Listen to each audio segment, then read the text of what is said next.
রাজশাহীর পবা উপজেলায় একটি বাড়িতে 2 সন্তান সহ এক দম্পতির লাশ পাওয়া গেছে। বাড়িলা ইউনিয়নের বামনশিকড় এলাকায় এই ঘটনা ঘটেছে। গতকাল বৃহস্পতিবার দিবাগত গভীর রাত থেকে আজ শুক্রবার ভোরের মধ্যে যে কোনো সময় এমন ঘটনা ঘটেছে বলে ধারণা করা হচ্ছে। মতিহার থানার ওসি আব্দুল মালেক বিষয়টি নিশ্চিত করেছেন।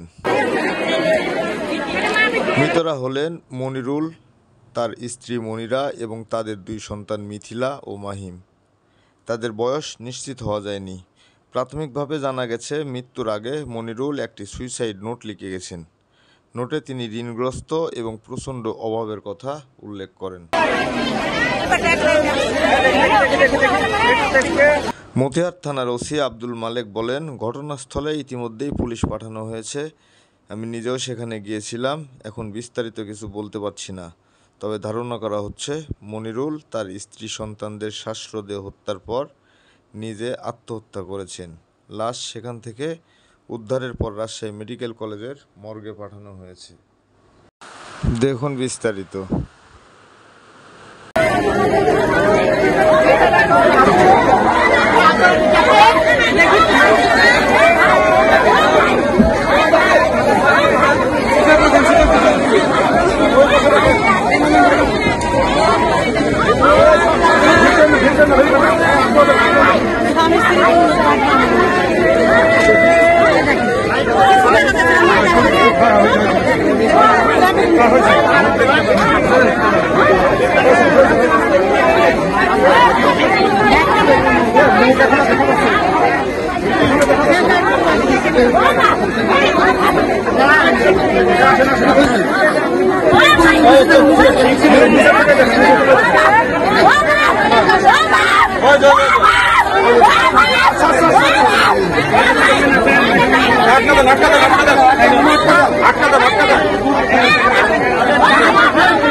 প্যাকেট করে প্যাকেট খুলবে না, প্যাকেট